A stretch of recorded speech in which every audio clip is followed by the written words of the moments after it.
ಅವ್ರಿಗೆ ಬೇಕಾದಂಥ ಗೂಡು ಕಟ್ಕೊಡುತ್ತೆ, ನಿದ್ದೆ ಮಾಡುತ್ತೆ, ಭಯಕ್ಕೋಸ್ಕರ ರಕ್ಷಣೆ ಮಾಡಿಕೊಡುತ್ತೆ, ಮತ್ತು ಸ್ತ್ರೀ ಪುರುಷ ಸಂಬಂಧನ ತಕ್ಕಂದು ಎಲ್ಲ ಪ್ರಾಣಿಗಳಲ್ಲಿದೆ.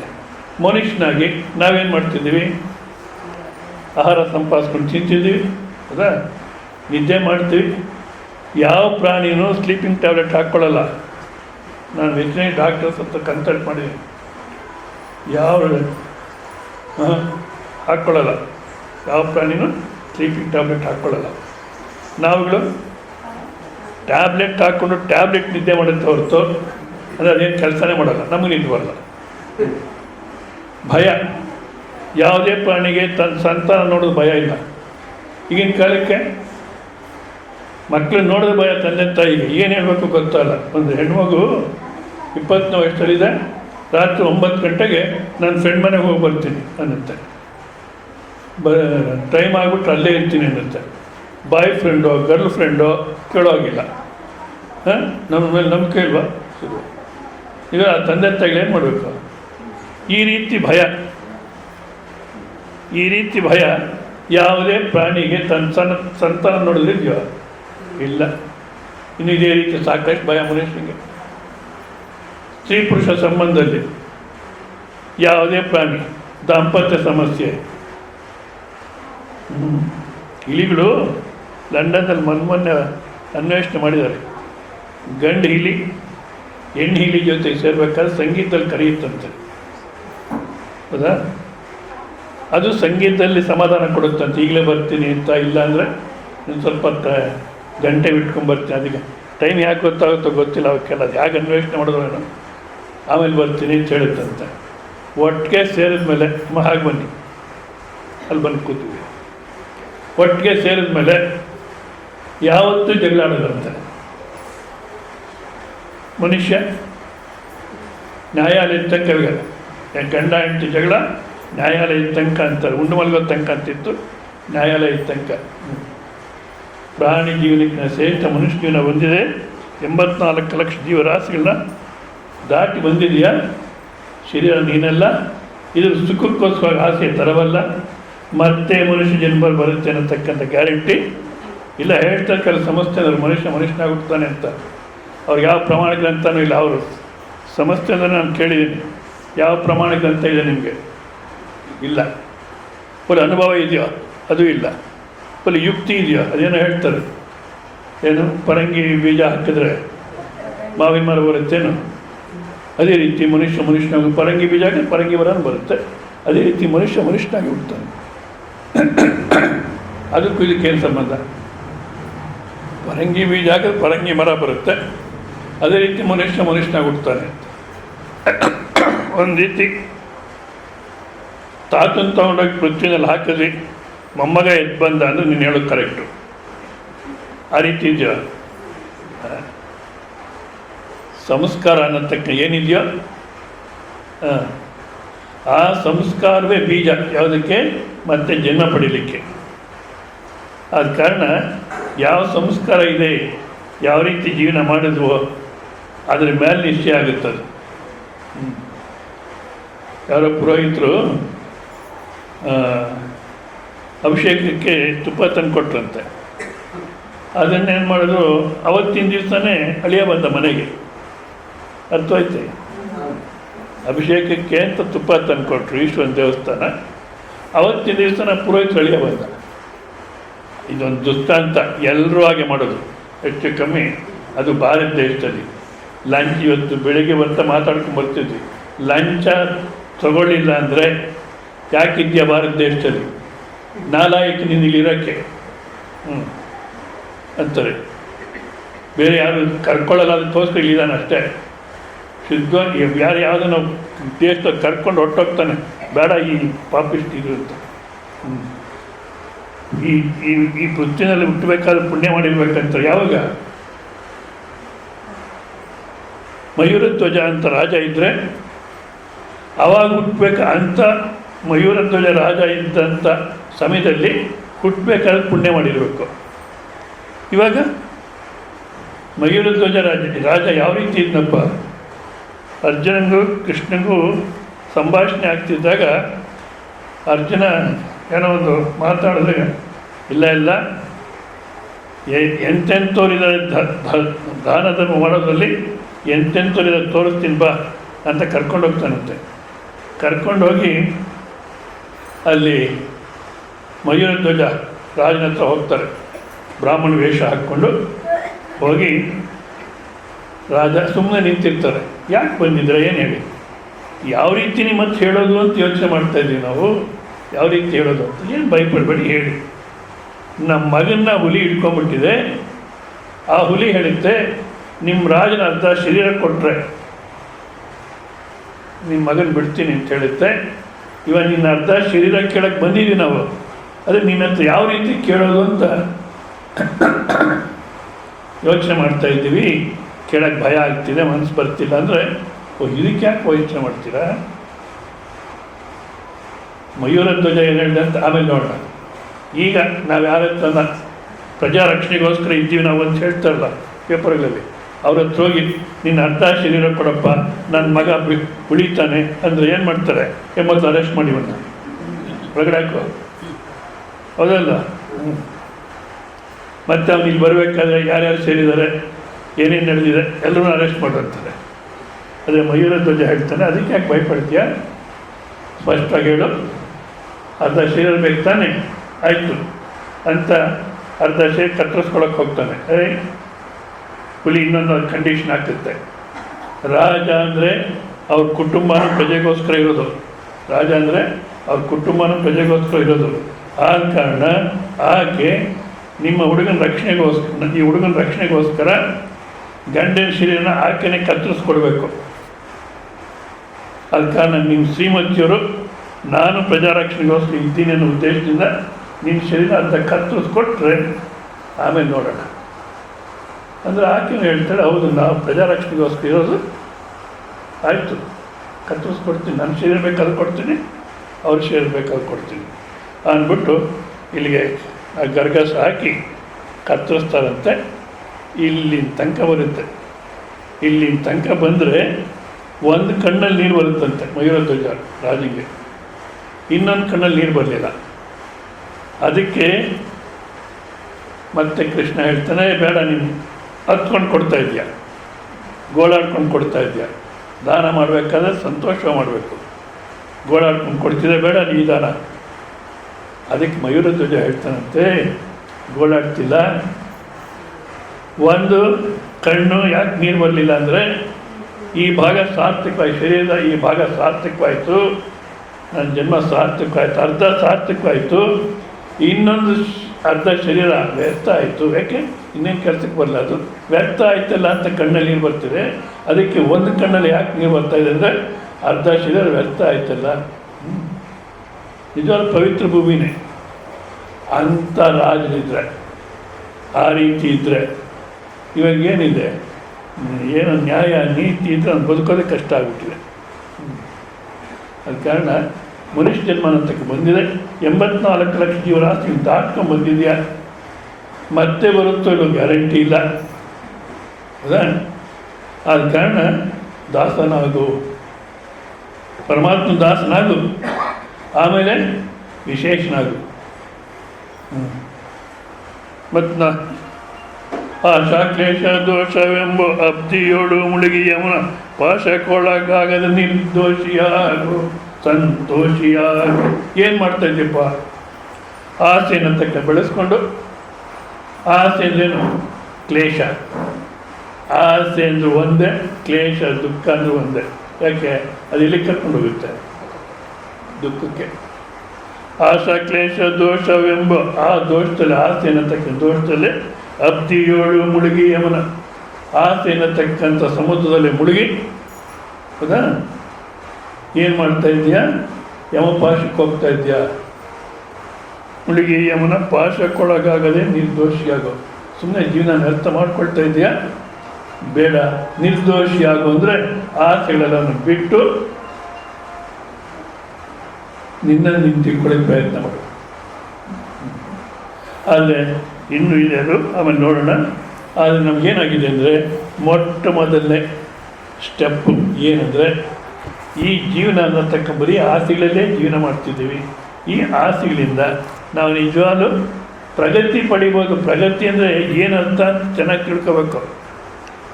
ಪ್ರಗತಿ ಅಂದರೆ ಹೆಚ್ಚು ದುಡ್ಡಿರೋದು, ಹೆಚ್ಚು ಮನೆಗಳಿರೋದು, ಹೆಚ್ಚು ಬಂಧು ಬಳಗ ಇರೋದು, ಈ ಅಧಿಕಾರ ಇರೋದು, ಇದನ್ನೆಲ್ಲ ಪ್ರಗತಿ ಅಂತೀವಿ.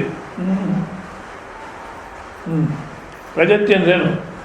ನೋಡಿ, ಗೃಹ ಜೀವನದಲ್ಲಾದರೂ ಇದೇ ರೀತಿ, ಸನ್ಯಾಸ ಜೀವನದಲ್ಲಾದರೂ ಇದೇ ರೀತಿ ಪ್ರಗತಿ ಅನ್ನತಕ್ಕಂಥದ್ದಕ್ಕೆ ಯಾವುದೋ ಒಂದು ದೃಷ್ಟಾಂತ ತಗೊಂಡು ನೋಡೋಣ. ಈ ಪೇಪರ್ಲೆಲ್ಲ ಬಂದಿದೆ, ಇದರಲ್ಲೇನು ಮುಚ್ಚು ಮರೆ ಏನಿಲ್ಲ. ಕಂಚಿ ಆಚಾರ್ಯನ ಅರೆಸ್ಟ್ ಮಾಡಿದ್ರು. ಅರೆಸ್ಟ್ ಮಾಡಿದ ತಕ್ಷಣ ಗೋಳಾಡಿದ್ರು. ಅವರು ಕಣ್ಣಲ್ಲಿ ನೀರು ಬಂತು, ಕೋಪ ಮಾಡಿಕೊಂಡ್ರು, ಗೋಳಾಡಿದ್ರು. ಹೌದಾ? ಆ ಪೊಲೀಸ್ ಇನ್ಸ್ಪೆಕ್ಟರ್ಸ್ ಎಷ್ಟೋ ಸಮಾಧಾನವಾಗಿ ಮಾತಾಡ್ತಾರೆ. ನಮ್ಮ ಮೇಲೆ ಕೋಪ ಮಾಡ್ಕೊಂಡು ನಾವೇನು ಮಾಡೋಣ, ನಮ್ಮ ಡ್ಯೂಟಿ, ನಾವೇನು ಮಾಡಲಿಕ್ಕಾಗಲ್ಲ ಅಂತ ಇವರು ಎಗರ್ಲಾಡ್ತಾರೆ. ಹೌದಾ? ಯಾಕೆ? ಅಧಿಕಾರ ಇದೆ, ಒಂದು ದೊಡ್ಡ ಸಂಸ್ಥೆಗೆ ಪೀಠಾಧಿಪತಿ, ಸಾಕಷ್ಟು ಕೋಟ್ಯಾಂತ ಆಸ್ತಿ ಎಲ್ಲ ಇದೆ. ಅಬ್ದುಲ್ ಕಲಾಂ ತನಕ ಗೊತ್ತಿತ್ತು. ಇಷ್ಟೆಲ್ಲ ಪಾಪ್ಯುಲಾರಿಟಿ ಎಲ್ಲ ಇದೆ.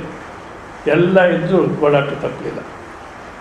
ಅದೇ ಒಬ್ಬ ಮಾಮೂಲು ಸಾಧು ಒಬ್ಬರಿದ್ದರು. ಅವರು ಭಜನೆ ಮಾಡೋರು, ಭಿಕ್ಷೆ ಬೇಡ್ಕೊಂಡು ತಿನ್ನೋರು. ಭಜನೆ ಮಾಡೋರು ಎಲ್ಲನೋ ಒಂದು ಮರದ ಕೆಳಗೋ, ಇದೆಲ್ಲ ಅದು ಜೀವನ ಅಂದರೆ, ಅದು ಪ್ರಗತಿ. ಎಲ್ಲನೋ ಒಂದು ಮರದ ಕೆಳಗೋ, ಆಳು ದೇವಸ್ಥಾನದಲ್ಲಿ ಮಲಗೋರು. ಅವ್ರ ಮೇಲೆ ಯಾರೋ ಪೊಲೀಸ್ ಕಂಪ್ಲೇಂಟ್ ಮಾಡಿದ್ರು. ಪೊಲೀಸ್ ಕಂಪ್ಲೇಂಟ್ ಮಾಡಿದ್ರೆ ತೊಗೊಂಡೋಗಿ ಜೈಲಿಗೆ ಹಾಕಿದ್ರು. ಜೈಲಿಗೆ ಹಾಕಿದ್ರೆ ಆ ಸಾಧುಗಳು ಅಳ್ಳಿಲ್ಲ, ಪೊಲೀಸ್ ಮೇಲೆ ಕೋಪ ಮಾಡ್ಕೊಳ್ಳಿಲ್ಲ, ಏನಿಲ್ಲ. ಜೈಲಿಗೆ ಹೋದರು, ನೋಡಿದ್ರು ಮೇಲೆ ಕೆಳಗೆ ಎಲ್ಲ ಪರಮಾತ್ಮ ದಿವಸ ಎಲ್ಲೋ ಮಲಗ್ತಿದ್ದೆ, ಆಳು ದೇವಸ್ಥಾನದಲ್ಲಿ ಮಲಗ್ತಿದ್ದೆ, ಇವತ್ತು ಎಲ್ಲಿ ಮಲಗಬೇಕು ಅಂತ ಯೋಚನೆ ಮಾಡ್ತಿದ್ದೆ. ಒಳ್ಳೆ ಜಾಗ ತೋರಿಸ್ತಪ್ಪ. ಯಾವುದು ಒಳ್ಳೆ ಜಾಗ? ಅದು ಪ್ರಗತಿ. ಯಾವುದೇ ರೀತಿಯಲ್ಲಿ ಪರಿಸ್ಥಿತಿ ನಾವು ಆನಂದವಾಗಿರ್ತೀವಿ ಅನ್ನತಕ್ಕಂಥದ್ದೇ ಪ್ರಗತಿ. ಆ ರೀತಿ ಆನಂದವಾಗಿರಬೇಕಾದ್ರೆ ನಮ್ಮ ಆನಂದ ಸ್ವರೂಪ ಅನ್ನತಕ್ಕಂದ್ರೆ ಚೆನ್ನಾಗಿ ತಿಳ್ಕೊಂಡಿರ್ಬೇಕು. ಅಲ್ಲ, ನಮ್ಮ ಆನಂದ ಮೊದಲು ಹೇಳೋಕ್ಕಿಂತ ಆನಂದ ಎಲ್ಲಿದೆ ಅನ್ನೋದು ಚೆನ್ನಾಗಿ ತಿಳ್ಕೊಂಡಿರ್ಬೇಕು. ಆನಂದ ಎಲ್ಲಿದೆ ಅನ್ನೋದನ್ನ ಚೆನ್ನಾಗಿ ತಿಳ್ಕೊಂಡಿರ್ಬೇಕು. ಇವಾಗ ನೀವು ಹುಟ್ಟಿ ಇಷ್ಟಿಷ್ಟು ವರ್ಷ ಆಗಿದೆ ಅಂತ ಅಂತೀರ. ಸರಿ, ಬೆಳಗ್ಗೆ ಎದ್ದು ರಾತ್ರಿ ಮಲಗುವ ತನಕ ಏನೋ ವ್ಯವಹಾರ ಮಾಡ್ತಲೇ ಇರ್ತೀರ. ಹೌದಾ? ನಿಜವಾಗ್ಲೂ ಬೆಳಗ್ಗೆ ಹುಟ್ಟಿದಾಲಿಂದ ಬೆಳಗ್ಗೆ ಹುಟ್ಟಿದಾಲಿಂದಲ್ಲ, ಬೆಳಗ್ಗೆ ಎದ್ದಾಲಿಂದ ರಾತ್ರಿ ಮಲಗೋ ತನಕ ಮಾಡತಕ್ಕ ವ್ಯವಹಾರದಲ್ಲಿ, ಯಾವ ವ್ಯವಹಾರದಲ್ಲಿ ಯಾವಾಗ ಆನಂದವಾಗಿರ್ತೀರ?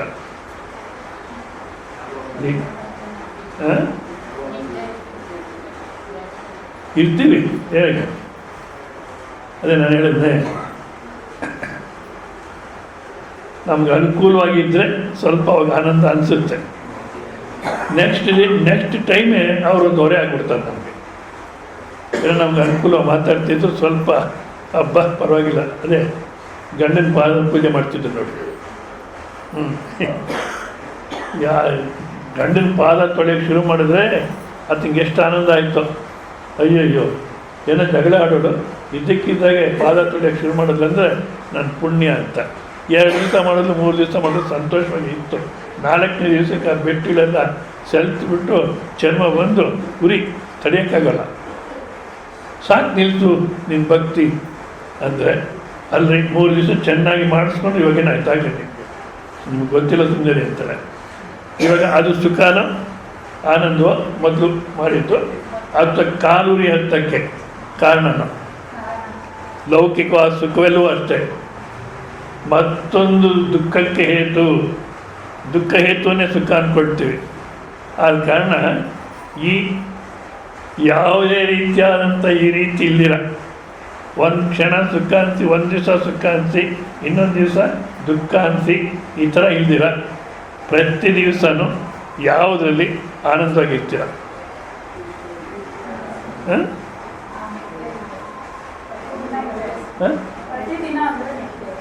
ಪ್ರತಿ ದಿವಸ ಅಂದರೆ ನಿದ್ದೆನಲ್ಲಿ. ಇವರು ಪ್ರವಚನ ಕೇಳಿ ಪ್ರತಿ ದಿವಸ ನಿದ್ದೆನಲ್ಲಿ ಅಂತಾರೆ. ಹೊಸದಾಗಿ ಬಂದಿರೋರು ಹೇಳಿ, ಯಾವಾಗ ಆನಂದವಾಗಿರ್ತೀರ ನೀವು? ನಿದ್ದೆಯಲ್ಲಿ ಅವ್ರು ಹೇಳೋ ರೀತಿಯಲ್ಲಿ ನಿದ್ದೆಯಲ್ಲಿ ಆನಂದವಾಗಿರ್ತೀರೋ ಇಲ್ಲೋ?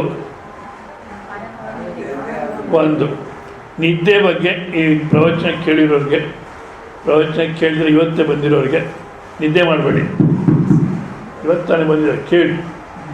ಮತ್ತು ಪ್ರವಚನ ಹೊಸ್ತಾಗಿ ಬಂದಿರೋರು, ಹಳಬರು, ಎಲ್ರಿಗೂ ನಿದ್ದೆ ಬಗ್ಗೆ ಯಾವತ್ತನ್ನು ಬೇಸರ ಬಂದಿದೆಯೋ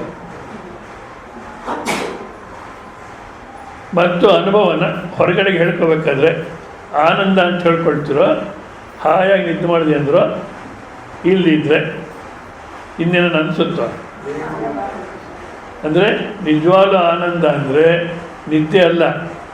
ನಿದ್ದೆ ಅಂದಾಗ ಅಲ್ಲಿ ನಿಜವಾಗಿ ಹೇಗಿದ್ವಿ ಏನು ಅಂತ ಚೆನ್ನಾಗಿ ಆ ನಿದ್ದೆ ಅನುಭವ ನೀವು ಮನಸ್ಸು ತಂದ್ಕೊಂಡು ವಿವೇಕ ಮಾಡಿದ್ರೆ ಅಲ್ಲಿ ನನ್ನ ಪ್ರಪಂಚ ಅನ್ನೋದು ಇರಲಿಲ್ಲ, ಶರೀರ ಇರಲಿಲ್ಲ, ಮನಸ್ಸಿರಲಿಲ್ಲ, ಬುದ್ಧಿ ಇರಲಿಲ್ಲ, ನಾನು ಇಂಥವಳು ಇಂಥ ನನ್ನ ಅಹಂಕಾರ ಇರಲಿಲ್ಲ, ಈ ನಾನು ಇದ್ದೀನಿ ಅನ್ನೋದು ಇರಲಿಲ್ಲ.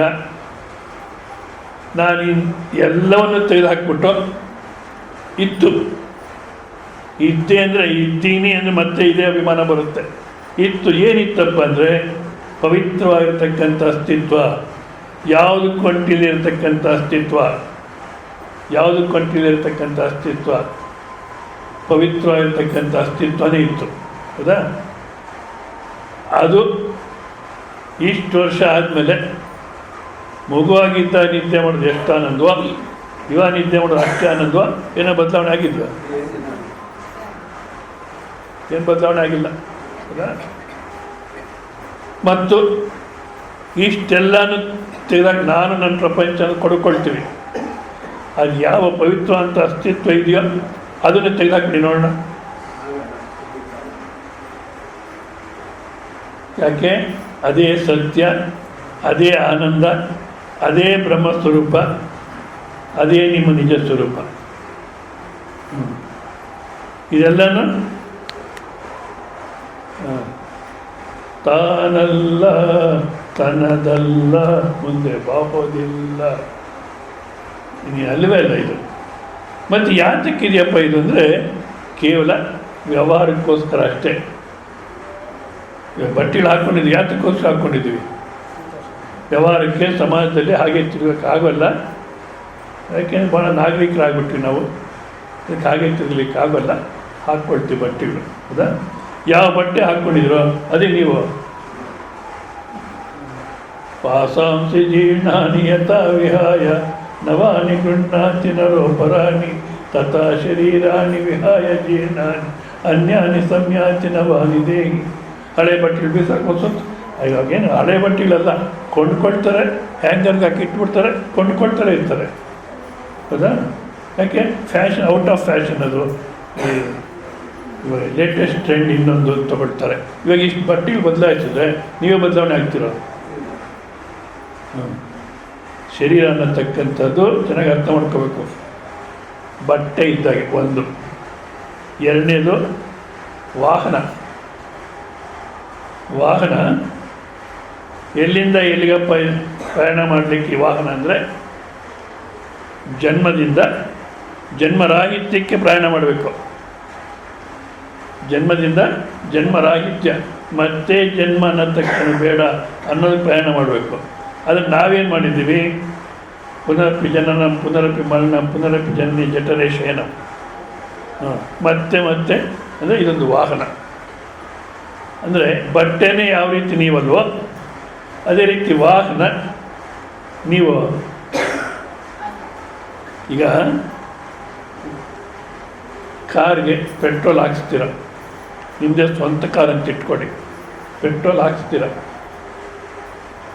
ನೀವೇ ಓನರ್. ಒಬ್ಬೊಬ್ಬರೂ ಯೋಚನೆ ಮಾಡಿ, ಆ ಪೆಟ್ರೋಲ್ ನೀವು ಕುಡಿದ್ರೋ ಅಥವಾ ಡ್ರೈವರ್ ಕುಡಿದ್ರೋ? ನಾನು ತಗೊಳ್ಳಿಲ್ಲ, ಡ್ರೈವರ್ಗೂ ಇಲ್ಲ. ಮತ್ತು ಯಾವುದಕ್ಕದು? ವಾಹನಕ್ಕೆ.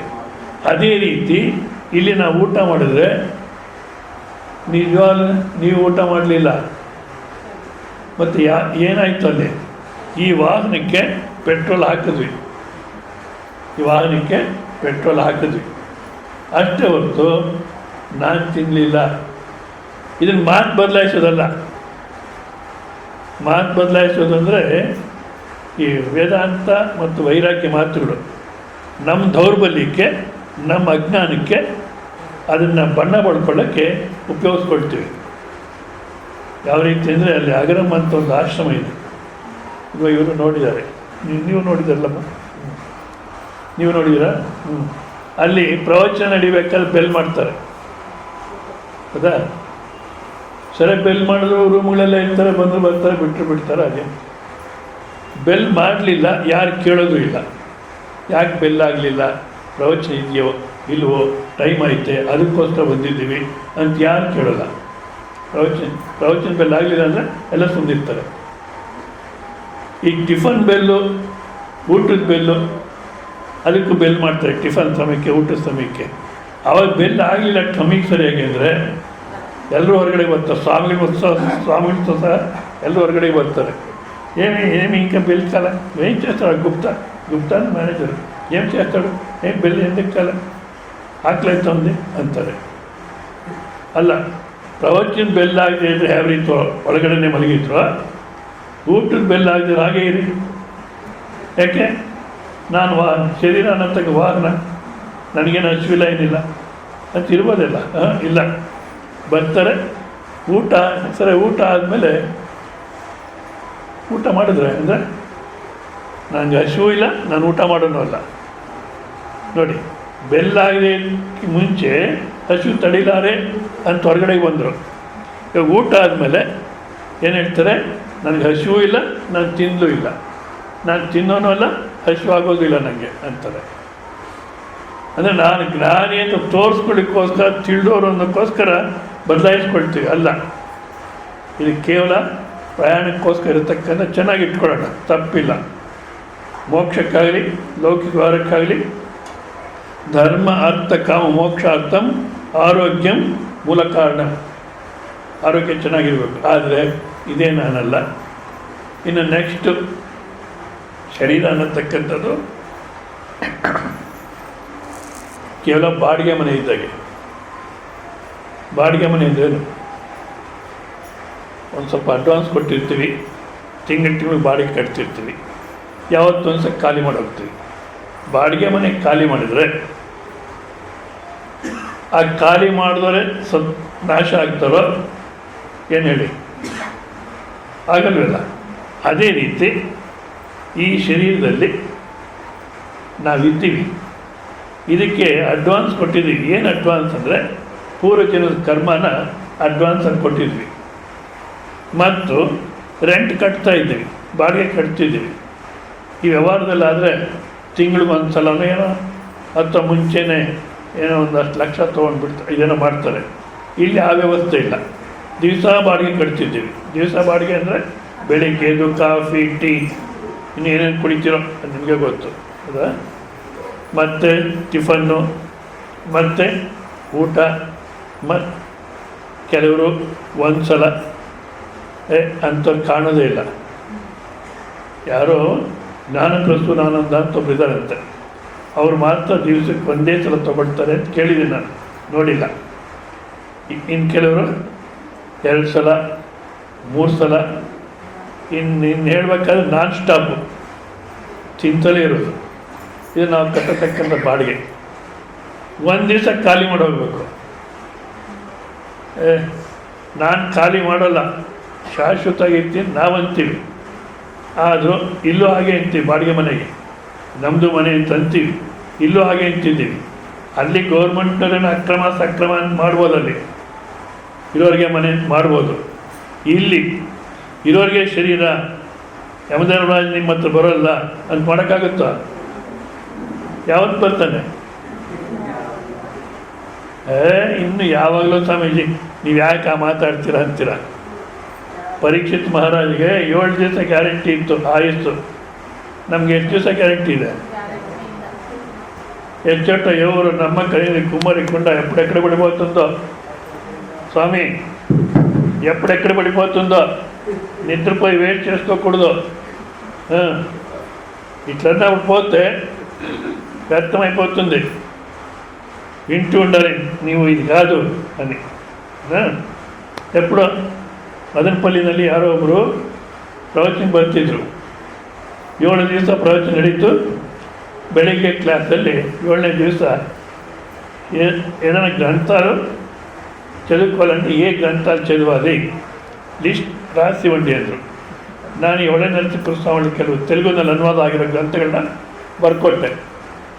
ಮನೆಗೆ ತೊಗೊಂಡೋದು, ತೆಪ್ಪಿಂಚ್ಕೊಂಡ ಒಂದು ಹೋದು ಮನೆಗೆ ಹೋಗಿ ಟಿಫನ್ ಮಾಡಿ ಆ ಹೆಂಡತಿಗೆ ವಸ್ತಾನು ಮದರಪಲ್ಲಿ ತೆಲುಗು ವಸ್ತಾನು ಅಂದ್ಬಿಟ್ಟು ಹೊರಗಡೆ ಬಂದು ಆಕೆ ಅಂದ್ಕೊಂಡು ಅಂಗಡಿಗೆ ಹೋಗ್ತಾರೆ ಬಿಡು ಅಂತ ಅಂದ್ಕೊಂಡು ಆಕೆ ಕೆಲಸ ಮಾಡ್ಕೊಳ್ತೇಳೆ. ಒಂದು ಅರ್ಧ ಗಂಟೆ ಆದಮೇಲೆ ಬಂದು ನೋಡಿದ್ರೆ ಬಾಗಿಲಲ್ಲೇ ಬಿದ್ದೋಗಿದ್ದಾರೆ.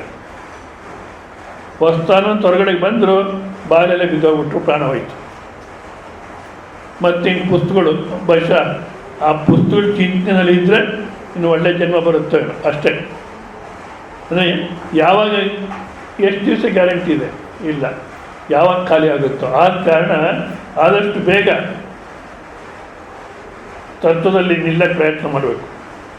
ಬಾಡಿಗೆ ಮನೆ ಯಾವಾಗ ಖಾಲಿ ಮಾಡ್ತೀವೋ ಅಷ್ಟೇ ಅಲ್ಲ, ಇನ್ನೂ ಒಂದು ಮಹಾತ್ಮರು ಹೇಳ್ತಾರೆ, ಶರೀರ ಅನ್ನೋದನ್ನು ಈ ರೀತಿ ನೋಡ್ಬೇಕು ನಾವು. ಇನ್ನೊಬ್ಬ ಮಹಾತ್ಮರು ಹೇಳ್ತಾರೆ, ಕ್ಯಾರವಾನ್ ಸೆರಾಯ್. ಕ್ಯಾರವಾನ್ ಸೆರಾಯ್ ಅಂದರೆ ಬಸ್ ಸ್ಟಾಪ್. ಶರೀರ ಅನ್ನೋದು ಬಸ್ ಸ್ಟಾಪ್. ಬಸ್ ಸ್ಟಾಪಲ್ಲಿದ್ದಾಗೆ, ಬಸ್ ಸ್ಟಾಪಲ್ಲಿ ನೀವು ಇರ್ತೀರ ಅಂತ ಇಟ್ಕೊಳ್ಳಿ, ಅಲ್ಲಿರೋದಕ್ಕೆಲ್ಲ ಅಂಟ್ಕೊಂಡ್ಬಿಡ್ತೀರೋ, ಅಥವಾ ಅಲ್ಲಿ ಯಾವುದನ್ನ ಇದನ್ನು ನಂದು ಅಂತ ಮಾಡ್ಕೊಳ್ತೀರೋ, ಇಲ್ಲ ಯಾರನ್ನು ಬಂದು ಮಾತಾಡಿಸ್ತಾರೆ, ಅವ್ರು ಕಾಫಿ ಕೊಡು, ನಮಗೂ ಕಾಫಿ ಕೊಡ್ತಾರೆ, ಭಾಳ ವಿಶ್ವಾಸ ನೋಡ್ತಾರೆ, ಎಲ್ಲ ಮಾಡ್ತಾರೆ, ಹೌದಾ? ಆದ್ರೂ ಹಬ್ಬ ಇಷ್ಟೆಲ್ಲ ಮಾಡೋದು ನಮ್ಮವರು ಅಂತ ಅಂಟ್ಕೊಳ್ತೀವ? ಇಲ್ಲ. ಏನು ಮಾಡ್ತೀವಿ? ನಮ್ಮ ಬಸ್ ಬಂದರೆ ಹತ್ಕೊಂಡು ಹೊಟ್ಟೋಗ್ತೀವಿ, ಹೌದಲ್ಲ? ಅದೇ ರೀತಿ ಶರೀರನ ಬಸ್ ಸ್ಟಾಪ್ ಅಂದರೆ ಇಲ್ಲೂ ಒಂದು ಬಸ್ ಬಂದೇ ಬರುತ್ತೆ. ಯಾವುದು? ಯಮಪುರಿ ಎಕ್ಸ್ಪ್ರೆಸ್. ನಾವು ಹತ್ತಿಸ್ಕೊಂಡು ಹೋಗ್ಬಿಡ್ತಾರೆ, ಹೌದಾ? ಅಂದಾಗ ನಿಜವಲ್ಲ ಯಾವ ರೀತಿ ಜೀವನದಲ್ಲಿ ಇರ್ಬೇಕು ನಾವು? ಯಾವಾಗ ಬಸ್ ಬರುತ್ತೋ ಯಾವಾಗ ಹತ್ಕೊಂಡು ಹೋಗ್ಬೇಕು, ಮತ್ತು ಎಲ್ಲೂ ಅಂಟ್ಕೊಂಡಿರೋದು ಬೇಡ, ರೆಡಿಯಾಗಿರೋಣ, ಬಿಡಿಸ್ಕೊಂಡು ರೆಡಿಯಾಗಿರ್ಬೇಕು. ಯಾವುದರಿಂದ ಬಿಡಿಸ್ಕೊಂಡು? ಶರೀರನ ಬಿಡಿಸ್ಕೊಂಡು ರೆಡಿಯಾಗಿರ್ಬೇಕು. ಸ್ವಾಮೀಜಿ ಚೆನ್ನಾಗಿ ಅರ್ಥ ಆಯಿತು, ಬಿಡಿಸ್ಕೊಂಡ್ಬಿಟ್ಟಿದ್ದೀವಿ ನಾವು, ಬಿಡಿಸ್ಕೊಂಡ್ಬಿಟ್ಟಿದ್ದೀವಿ ಅಂತ ಅನ್ಬೋದು. ಡಾಕ್ಟ್ರ್ ಕೈ ನೋಡಿ ಇಲ್ಲ ಆಯಿತು ಹೋಗ್ತಾರೆ ಅಂದಾಗ ನಮ್ಮ ಮನಸ್ಸಿಗೆ ಏನು ಅನಿಸುತ್ತೆ? ಬಂಧು ಬಳಗಕ್ಕೆಲ್ಲ ಏನು ಹೇಳ್ತೀವಿ, ಅಂತ ನಮಗೇನು ಅನಿಸುತ್ತೆ ಅನ್ನೋದು ಮುಖ್ಯ. ಡಾಕ್ಟ್ರಿ ಕೈ ಮುಟ್ಟು ನೋಡಿದಾಗ ಹೋಗ್ತಾರೆ, ಹಿಂಗಿರಲ್ಲ ಅಂದರೆ ಎಲ್ಲ ಅಳಕ್ಕೆ ಶುರು ಮಾಡ್ತಾರೆ ಅಂತ ಇಟ್ಕೊಳ್ಳಿ. ಡಾಕ್ಟ್ರ್ ಹೇಳಿದ್ರೆ ನಂಬೇಡಿ. ಡಾಕ್ಟ್ರು ಪಾಪ ಶರೀರನ ಮುಟ್ಟಿ ಹೇಳ್ತಾರೆ ಶರೀರ ಹೋಗುತ್ತೆ ಅಂತ. ನನ್ನ ಮುಟ್ಟು ಇಲ್ಲ, ಅವರು ನನ್ನ ಬಗ್ಗೆ ಹೇಳ್ತಾರೂ ಇಲ್ಲ, ನಾನು ಸಾಯೋನಲ್ಲ ಅಂತ ಆ ಸಮಯಕ್ಕೂ ನಮಗೆ ಆಗನಿಸಿದ್ರೆ ಆವಾಗ ಇದು ನಾನಲ್ಲ ಅನ್ನೋ ತೀರ್ಮಾನ ಆಗಿದೆ ಅಂತ. ಸರಿ ಸ್ವಾಮೀಜಿ ಇಷ್ಟೆಲ್ಲ ಹೇಳಿದ್ರಿ, ನೀವೇನೋ ಅದು ನಿದ್ದೆ ನಿದ್ದೆ ಅಂತ ಹೇಳ್ತಿದ್ದೀರ, ಹೌದಾ? ನಿದ್ದೆ ಅಂತ ಹೇಳ್ತಿದ್ದೀರ. ಇದಕ್ಕೆ ಇದೇ ಭಾಷೆಯಲ್ಲಿ, ಪ್ರಶ್ನೋಪನಿಷತ್ ಭಾಷೆಯಲ್ಲಿ ಸಾಕಷ್ಟು ನಿದ್ದೆ ಅನ್ನತಕ್ಕಂಥದ್ದೇನೋ ತೊಗೊಂಡು ಹೇಳ್ತಿದ್ದೀರಾ. ಬುದ್ಧಿ ಬಿಟ್ಟುಬಿಟ್ರೆ ನಮ್ಮ ಬುದ್ಧಿನಲ್ಲಿ ಏನು ವೃತ್ತಿ ಬರುತ್ತೋ ಆ ವೃತ್ತಿ ಪ್ರಕಾರ ಪ್ರಪಂಚ ಕಾಣುತ್ತೆ, ಹೌದಾ? ವೃತ್ತಿ ಇಲ್ದಿರ ಇದ್ದರೆ ಅಂದರೆ ವೃತ್ತಿ ಅಂತ ಗೊತ್ತಾಗುತ್ತೆ, ವೃತ್ತಿ ಪ್ರತ್ಯಯ ಆಲೋಚನೆ. ಬುದ್ಧಿ ವೃತ್ತಿ ಇಲ್ದಿರ ಇದ್ದರೆ ಯಾವ ಪ್ರಪಂಚನ ಕಾಣುತ್ತೋ? ನಿಮ್ಮ ಮನಸ್ಸನ್ನು ಬಿಟ್ಬಿಟ್ಟು ಪ್ರಪಂಚ ಯಾವತ್ತ ನಿಮ್ಮ ಅನುಭವಕ್ಕೆ ಬಂದಿದೆಯೋ? ಮನೋಮಾತ್ರ ಜಗತ್. ಆ ಮನೋಮಾತ್ರವನ್ನು ಸಂಕಲ್ಪ ವಿಕಲ್ಪ ಇದ್ದರೆ ವ್ಯವಹಾರ ನಡೆಯೋಲ್ಲ. ಈಗ ಇದು ಊಟಕ್ಕೆ ಹಾಕಿದ್ದಾರೆ ಅಂತ ಇಟ್ಕೊಳ್ಳಿ, ತಟ್ಟೆನಲ್ಲಿ ಹಾಕಿರ್ತಕ್ಕಂಥದ್ದು ಏನು ಅನ್ನೋ ನಮ್ಗೆ ಚೆನ್ನಾಗಿ ಅರ್ಥ ಆದರೆ ತಿನ್ಲಿಕ್ಕೆ ಸಾಧ್ಯ. ಅರ್ಥ ಆಗಿದ್ದರೆ ಒಂದ್ಸಲ ಈಗೇನೋ ಲೇಟೆಸ್ಟಾಗಿ ಏನೇನೋ ಆರೋಗ್ಯಕ್ಕೋಸ್ಕರ ಏನೇನೋ ಮಾಡ್ತಾರೆ. ಒಂದ್ಸಲ ಮಧುಗಿರಿ ಅಂತ ಒಂದು ಕಡೆ ಯಾವುದೋ ಅವ್ರ ಮನೆ ಉಡುಪಿಯವರು ಅವ್ರ ಮನೆಗೆ ಹೋದರೆ ಅದೇನು ತಂದಿಟ್ಟರು. ಗ್ಲಾಸಲ್ಲಿ ನೀರು ಕೊಟ್ಟು ಪ್ಲೇಟಲ್ಲಿ ತಂದಿಟ್ಟರು. ನಾನು ಸುಮ್ಮನೆ ಕೂತಿದ್ದೀನಿ. ಅವ್ರು ಒಳಗಡೆ ಹೋದ್ರು, ಇಟ್ಟುಬಿಟ್ಟು ನಾನು ಸುಮ್ಮನೆ ಕೂತಿದ್ದೀನಿ. ಮತ್ತೆ ಬಂದರು, ಸ್ವಾಮೀಜಿ ತಗೊಳ್ಳಿ. ಯಾಕೆ? ಅಲ್ಲಮ್ಮ ಇದೇನು ಬರೀ ಸೌತೆಕಾಯಿ ಕೊಟ್ಟಿದ್ದೀರಾ, ಇದು ಏನೋ ಬೇರೆ ರೊಟ್ಟಿನೋ ಅಥವಾ ದೋಸೆನೋ ಕೊಡ್ತೀರಾ ಅಂತ ನಾನು ಕೂತಿದ್ದೀನಿ, ಬರೀ ಸೌತೆಕಾಯಿ ಕಾಣ್ತಿದ್ದೀರ. ಸ್ವಾಮೀಜಿ ಅದು ಸೌತೆಕಾಯಿ ದೋಸೆ. ಸೌತೆಕಾಯಿ ದೋಸೆ ಅಂತಾರೆ, ಅದೇನೋ ಒಂಥರ ಮಾಡ್ತಾರೆ. ಅದೇ ಸೌತೆಕಾಯಿ ರೌಂಡಾಗಿ ಹೆಚ್ಚಿಬಿಟ್ಟು ಆ ಹಿಟ್ಟಲ್ಲಿ ಅದ್ಬಿಟ್ಟು ರೌಂಡಾಗಿಟ್ಟು ದೋಸೆ ಥರ ಮಾಡ್ತಾರೆ. ಅದೇ ಫಸ್ಟ್ ಟೈಮ್ ತಿಂದಿದ್ದು, ಎರಡನೇ ಸಲ ತಿನ್ನೋಕ್ಕಾಗಿಲ್ಲ ಅಂತ ಇಟ್ಕೊಂಡು. ನಮ್ಗೆ ಅದು ದೋಸೆ ಅಂತ ಗೊತ್ತಿದ್ರೆ ತಿಂತೀವಿ, ಗೊತ್ತಿಲ್ಲದ್ರೆ ಏನೋ ಪಲ್ಯ ಕೊಟ್ಟಿದ್ದಾರೆ, ದೋಸೆನೋ ರೊಟ್ಟಿನೋ ಬರುತ್ತೆ ಅಂತ ಕಾಯ್ಕೊಂಡಿದ್ದೀನಿ ನಾನು. ಅವ್ರು ಬಂದು ತಿನ್ನಿ ಸ್ವಾಮೀಜಿ ಅದೇನೇ ದೋಸೆ ಅಂದರು. ಸರಿ ಅಂತ ತೊಗೊಂಡು ಚೆನ್ನಾಗೂ ಇತ್ತು ಅಂತ ಇಟ್ಕೊಂಡು, ಮತ್ತು ಅದು ಇನ್ನೊಂದು ಆರೋಗ್ಯನೇ ಇರುತ್ತೆ. ಯಾಕೆ ತರಕಾರಿನೇ ಜಾಸ್ತಿ ಹೋಗುತ್ತೆ, ಎಣ್ಣೆ ಹಿಟ್ಟು ಜಾಸ್ತಿ ಹೋಗಲ್ಲ, ಆರೋಗ್ಯ ಇರುತ್ತೆ. ಅಂದರೆ ಬುದ್ಧಿನಲ್ಲಿ ನಿಶ್ಚಯ ಆದಮೇಲೆ ವ್ಯವಹಾರ ಮಾಡೋಕ್ಕೆ ಸಾಧ್ಯ ಹೊರತು ಬುದ್ಧಿ ಇಲ್ದಿರ ಇದ್ದರೆ ಯಾವ ಪ್ರಪಂಚ ಇದೆ, ಏನು ವ್ಯವಹಾರ ನಡೆಯುತ್ತೆ? ಆದ ಕಾರಣ ಬುದ್ಧಿನೇ ಇರೋದು. ಆ ಬುದ್ಧಿನೂ ಸತ್ಯವಲ್ಲ, ಪ್ರಪಂಚ ಸತ್ಯವಲ್ಲ. ಈ ಬುದ್ಧಿನ ಬಿಟ್ಟುಬಿಟ್ರೆ ಯಾವ ದೇವರು ಇಲ್ಲ, ಏನೂ ಇಲ್ಲ. ನೀವೇನೋ ನಿದ್ದೆ ಅಂತ ಹೇಳ್ತೀರ. ಅಲ್ಲೇನಿದೆ? ಆದ ಕಾರಣ ಬುದ್ಧಿನೇ ಸತ್ಯ. ಇದ್ರ ಬಗ್ಗೆ ಭಾಷೆಯಲ್ಲಿ ಸಾಕಷ್ಟು ಆರ್ಗ್ಯುಮೆಂಟ್ ಇದೆ. ಆದರೆ ಸ್ವಲ್ಪ ನಮಗೆ ಅರ್ಥ ಆಗೋ ರೀತಿಯಲ್ಲಿ ನೋಡೋಣ. ಈಗ ನಿದ್ದೆ ಅಂತ ಹೇಳಿದಾಗ ಅಥವಾ ವ್ಯವಹಾರದಲ್ಲಿ ಈ ಎರಡು ಶ್ಲೋಕಗಳು ನಮ್ಗೆ ಚೆನ್ನಾಗಿ ಅರ್ಥ ಆಗುತ್ತೆ. ಈಕ್ಷೆ ಶೃಣೋಮಿ ಜಿಗ್ರಾಮಿ ಸ್ವಾದಯಾಮಿ ಸ್ಪರ್ಶಯಾಮಿ ಅಹಂ ಇತಿ ಭಾಸಯತೆ ಸರ್ವಂ ನೃತ್ಯಶಾಲಸ್ದೀಪವತ್. ನೋಡಿ, ಈಕ್ಷೆ ನೋಡ್ತೀನಿ, ಹೌದಾ? ನಾನು ಕಣ್ಣನ್ನು ಉಪಯೋಗಿಸ್ಕೊಂಡು ವಸ್ತುವನ್ನು ನೋಡಿದಾಗ ಬುದ್ಧಿನಲ್ಲಿ ಇಂಥದ್ದು ಅಂತ ನಿಶ್ಚಯ ಮಾಡ್ತೀನಿ, ಆಮೇಲೆ ವ್ಯವಹಾರ ನಡೆಯುತ್ತೆ, ಹೌದಾ? ಈಕ್ಷೆ ಶೃಣೋಮಿ ಕೇಳ್ತೀನಿ, ಹೌದಾ? ಕೇಳ್ತಾ ಇದ್ದೀವಿ, ಕೇಳಿ ಅರ್ಥ ಮಾಡಿಕೊಂಡು ಆಮೇಲೆ ಯಾವ ರೀತಿ ವ್ಯವಹಾರ ಮಾಡಬೇಕು ಆ ರೀತಿ ಮಾಡ್ತೀವಿ, ಹೌದಾ? ಅದರಲ್ಲಿ ಎರಡು ಅಭ್ಯಾಸ ಇದೆ ನಮಗೆ. ಮನೆಗಳಲ್ಲಿ ಯಾರನ್ನ ಏನನ್ನ ಅಂದರೆ ಕೇಳ್ತೀವಿ, ಕೇಳಿ ಇನ್ನು ಸಾಯೋ ತನಕ ಜ್ಞಾಪಕ ಇಟ್ಕೊಂಡಿರ್ತೀವಿ, ಹೌದಾ? ಇಲ್ಲ, ಮರೆಯೋದೇ ಇಲ್ಲ. ವೇದಾಂತ ಕ್ಲಾಸಲ್ಲಿ ಕೇಳ್ತೀವಿ, ಎಷ್ಟು ದಿವಸ ಜ್ಞಾಪಕ ಇರುತ್ತೆ? ಅಯ್ಯೋ, ದಿವ್ಸಕ್ಕೆ ಹೋದ್ರಿ, ಇಲ್ಲಿ ಎದ್ದ ತಕ್ಷಣ ಬಾಯ್ತು ಆಗಿ ಶೃಣೋಮಿ ಕೇಳ್ತೀವಿ. ಅಂದರೆ ಮೊಟ್ಟ ಮೊದಲು ನಾನು ನೋಡೋನು, ಆಮೇಲೆ ಕೇಳೋನು. ನೋಡೋನು ಅಂದಾಗ ಕಣ್ಣಿಗೆ ತಾದಾತ್ಮ್ಯತೆಯನ್ನು ಪಡೆದು ನೋಡ್ತಾ ಇದ್ದೀನಿ. ಕೇಳೋನು ಅಂದಾಗ ಕಿವಿಗೆ ತಾದಾತ್ಮ್ಯವನ್ನು ಪಡೆದು ಕೇಳ್ತಾ ಇದ್ದೀನಿ. ಅಂದರೆ ಮತ್ತೆ ಜಿಗ್ರಾಮಿ ವಾಸನೆ ನೋಡ್ತಾ ಇದ್ದೀನಿ. ವಾಸನೆ ನೋಡಬೇಕಾದ್ರೆ ಯಾವುದಕ್ಕೆ ತಾದಾತ್ಮ್ಯತೆಯನ್ನು ಪಡಿತೀವಿ? ಮೂಗು, ಹೌದಾ? ಸ್ವಾದಯಾಮಿ ರುಚಿ ನೋಡ್ತಾ ಇದ್ದೀನಿ. ಇದು ಎಲ್ಲರೂ ಚೆನ್ನಾಗಿ ಅರ್ಥ ಆಗಬೇಕು. ಯಾವುದರಿಂದ ರುಚಿ ನೋಡ್ತೀರಾ? ಹಾಂ, ಬೇರೆ ಗೊತ್ತಿಲ್ಲ, ಇದಾದರೂ ಗೊತ್ತಿರಬೇಕಲ್ಲ ರುಚಿ, ಹೌದಾ? ಮತ್ತು ಸ್ಪರ್ಶಯಾಮಿ ಮುಟ್ಕೊಳ್ತೀನಿ, ಹೌದಾ? ಇದೆಲ್ಲ ವ್ಯವಹಾರವನ್ನು ಮಾಡ್ತಾಯಿದ್ವಿ. ಇತಿ ಭಾಸಯತೆ ಸರ್ವಂ. ಈ 5 ಜ್ಞಾನೇಂದ್ರಿಯಗಳಿಂದ ಶಬ್ದ, ಸ್ಪರ್ಶ, ರೂಪ, ರಸ, ಗಂಧ, ಈ 5 ಪ್ರಪಂಚ. ಅಂದರೆ ಈ 5 ಬಿಟ್ಟರೆ ಬೇರೆ ಯಾವ ವಸ್ತುನೂ ಇಲ್ಲ. ಶಬ್ದ, ಸ್ಪರ್ಶ, ರೂಪ, ರಸ, ಗಂಧ, ಈ 5. ಸ್ವಾಮೀಜಿ ಅದು ನಿಜಾನೇ. ಆದರೆ ಈ 5 ಬಿಟ್ಟು ಬೇರೆ ಏನೋ ಇದೆ. ಸಿಂಗಾಪುರ್ಗೆ ಹೋಗಿ ಮನೆಯಾರು ಸಿಂಗಾಪುರ್ಗೆ ಹೋಗ್ಬಿಟ್ಟು ಬಂದರು. ಏನು ಅದ್ಭುತವಾಗಿದೆ ಸ್ವಾಮೀಜಿ, ಯಾವತ್ತೂ ನಮ್ಮ ದೇಶ ಆಗಾಗೋದು. ಇದೆಲ್ಲ ಪಾಶ್ಚಾತ್ಯ ನೋಡೋ ನಮಗೆ ಸಂತೋಷ ಅಂತಲ್ಲ, ಇಂಥ ಅದ್ಭುತವಾದ ಶಾಸ್ತ್ರ ಇಟ್ಕೊಂಡು ಯಾವ ದೇಶದಲ್ಲೂ ಇಲ್ಲ ಇಂಥ ಪವಿತ್ರವಾದಂಥ ಅದ್ಭುತವಾದಂಥ ಶಾಸ್ತ್ರ. ಇದನ್ನ ಇಟ್ಕೊಂಡು ಯಾಕೆ ನಮ್ಮ ದೇಶದ ಜನ ಹೀಗಾದರು? ಎಷ್ಟು ಚೆನ್ನಾಗಿದೆ ಸ್ವಾಮೀಜಿ ಅಲ್ಲಿ ಸಿಂಗಾಪುರು. ಯಾವತ್ತಾಗುತ್ತೆ ನಮ್ಮ ದೇಶ? ಅವರ ಡಾಕ್ಟರ್ ವಿಜಯಲಕ್ಷ್ಮಿ ಅಂತ ಒಬ್ಬರು ಬರೀತಿರ್ತಾರೆ. ಅವ್ರ ಮನೆ ಜಪಾನ್ಗೆ ಹೋಗಿ ಬಂದರು. ಆ ಜಪಾನ್ ಬಗ್ಗೆ ಬರೀತಾರೆ, ಯಾವತ್ತು ನಮ್ಮ ದೇಶ ಆ ಥರ ಆಗೋದು ಅಂತ. ಅಂದರೆ ಅಲ್ಲಿ ಅಷ್ಟು ಚೆನ್ನಾಗಿದೆ ಅಂದ್ರೂ ನಮ್ಮ ದೇಶಕ್ಕಿಂತ ಜಾಸ್ತಿ ಏನಿದೆಯೋ ಅಲ್ಲಿ ಶಬ್ದ, ಸ್ಪರ್ಶ, ರೂಪ, ರಸ, ಗಂಧ ಅಷ್ಟೇ. ಏನು ಎಕ್ಸ್ಟ್ರಾ ಇದೆ ಅಂದರೆ ಕಣ್ಣಿಂದ ನೋಡ್ತಾ ಇದ್ದೀವಿ, ಬುದ್ಧಿಯಿಂದ ನಿಶ್ಚಯ ಮಾಡ್ತಿದ್ದೀವಿ, ಇಡೀ ಪ್ರಪಂಚ ಅನ್ನತಕ್ಕಂಥದ್ದು ಈ 5 ಹೌದಾ. ಇತಿ ಭಾಸತೆ ಸರ್ವಂ. ಆದರೆ ಇದೆಲ್ಲವನ್ನು ಯಾವುದು ಪ್ರಕಾಶನ ನೋಡ್ತಾ ಇದ್ದೀವಿ ಅಂದಾಗ ನೋಡಿ, ಈಗ ಯಾವುದನ್ನು ಒಂದು ನಾನು ನೋಡ್ತಾ ಇದ್ದೀನಿ ಅಂದಾಗ ದ್ರಷ್ಟೃ ನೋಡೋದು ನಾನು, ಆ ನೋಡತಕ್ಕಂಥ ಕ್ರಿಯೆ ದರ್ಶನ. ಆ ಕಣ್ಣಿಗೆ ದೃಶ್ಯ ಆಗಿರತಕ್ಕಂಥ ವಸ್ತು, ವಿಷಯ ಆಗಿರತಕ್ಕಂಥ ವಸ್ತು ದೃಶ್ಯ.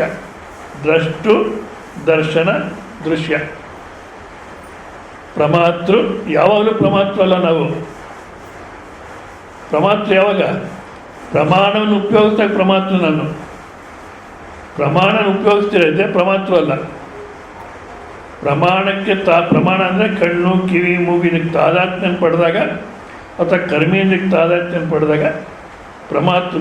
ಜ್ಞಾನೇಂದ್ರಕ್ಕೆ ತಾದಾತ್ಮ್ಯ ಪಡೆದಾಗ ಪ್ರಮಾತೃ. ಕರ್ಮೇಂದ್ರಕ್ಕೆ ತಾದಾತ್ಮ್ಯ ಪಡೆದ್ರೆ ಕರ್ತೃ. ಭೋಗವನ್ನು ಅನುಭವಿಸ್ಬೇಕು, ಭೋಗವನ್ನು ಅನುಭವಿಸ್ತಾ ಇದ್ದೀನಿ ಅಂದಾಗ ಭೋಕ್ತೃ. ಹೌದಾ. ಈಗ ದ್ರಷ್ಟೃ, ದರ್ಶನ, ದೃಶ್ಯ, ಈ 3 ಇದೆ.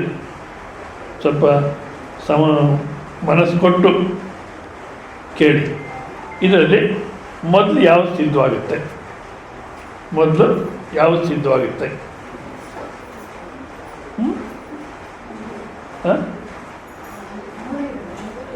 ಪ್ರಮಾತೃ ಅನ್ಬೇಕಾದ್ರೆ ಪ್ರಮಾಣವನ್ನು ಉಪಯೋಗಿಸ್ಬೇಕು, ಆತ್ಮ ಅಲ್ಲ. ಪ್ರಮಾತೃ ಅನ್ಬೇಕಾದ್ರೆ ಪ್ರಮಾಣವನ್ನು ಉಪಯೋಗಿಸ್ಬೇಕು ಅಂದಾಗ ಪ್ರಮಾಣ ಇರಬೇಕು ಮೊದಲು. ಹೌದಾ. ಮೊದಲು ಪ್ರಮಾಣ ಇರಬೇಕು, ಅದನ್ನು ಉಪಯೋಗಿಸಿದ ಮೇಲೆ ಪ್ರಮಾತೃ ಅಂತ ಬರ್ತೀವಿ. ಹೌದಾ. ಮತ್ತು ಪ್ರಮಾಣ ಅನ್ನತಕ್ಕಂಥ ಇರಬೇಕು. ಅದು ಪ್ರಮಾಣ ಅನ್ನಿಸ್ಕೋಬೇಕಾದ್ರೆ ಪ್ರಮೇಯ, ವಿಷಯದ ಜ್ಞಾನವನ್ನು ಕೊಡಬೇಕು. ವಿಷಯದ ಜ್ಞಾನವನ್ನು ಕೊಟ್ಟ ಮೇಲೆ ಅದು ಪ್ರಮಾಣ ಅನ್ನೋಕ್ಕೆ ಸಾಧ್ಯ. ಅಂದರೆ ಮೊದಲೇ ಇರಬೇಕು, ವಿಷಯ ಇರಬೇಕು. ವಿಷಯ ಪ್ರಮೇಯ ಇರಬೇಕಂದ್ರೆ ಪ್ರಮಾಣಕ್ಕೆ ವಿಷಯ ಆಗಬೇಕದು. ಅಂದಮೇಲೆ ಪ್ರಮಾಣ ಇರಬೇಕು. ಈ ರೀತಿ ನೋಡೋಕ್ಕೆ ಹೋದರೆ ಚಕ್ರಿಕಾ ದೋಷ ಅಂತಾರೆ, ಯಾವುದು ಸರಿಯಾಗಿ ಸಿದ್ಧವಾಗಲ್ಲ. ಹುಚ್ಚಿಬಿಟ್ಟು ಹೊರತು ಮದುವೆ ಆಗೋಲ್ಲ, ಮದುವೆ ಆದ ಹೊರತು ಹುಚ್ಚಿಬಿಡಲ್ಲ. ಅದು ಆಗಿನ ಕಾಲಕ್ಕೆ. ಈಗಿನ ಕಾಲಕ್ಕೆ ಹುಚ್ಚಿಲ್ಲ, ಮದುವೆ ಆಗ್ತಾರೆ, ಮದುವೆ ಆದಮೇಲೆ ಹುಚ್ಚಿಡಿಯುತ್ತೆ. ಇದು ಲೇಟೆಸ್ಟ್ ಇರಲಿ. ಅದೇ ರೀತಿ ಇಲ್ಲಿ ಪ್ರಮಾತೃ, ಪ್ರಮಾಣ, ಪ್ರಮೇಯ, ಇದರಲ್ಲಿ ಮೊದಲು ಯಾವುದಪ್ಪ ಅಂದರೆ ಒಂದು ಸಿದ್ಧವಾಗಲ್ಲ. ನಾನು ಹೇಳ್ತೀನಿ ಆಗಿದ್ಮೇಲೆ ಇವೆಲ್ಲ ಇಲ್ಲವೇ ಇಲ್ಲ ಅಂತೀನಿ. ಅದು ನೀವೇನಂತೀರ? ಅಯ್ಯೋ ಸ್ವಾಮೀಜಿ, ನಮ್ಮ ಅನುಭವದಲ್ಲಿದೆ. ಯಾವ ಅನುಭವದಿಂದ ಇವು 3 ಗುರುತಿಸ್ತಿದ್ದೀರೋ ಅದಿದೆಯೋ ಇಲ್ಲ?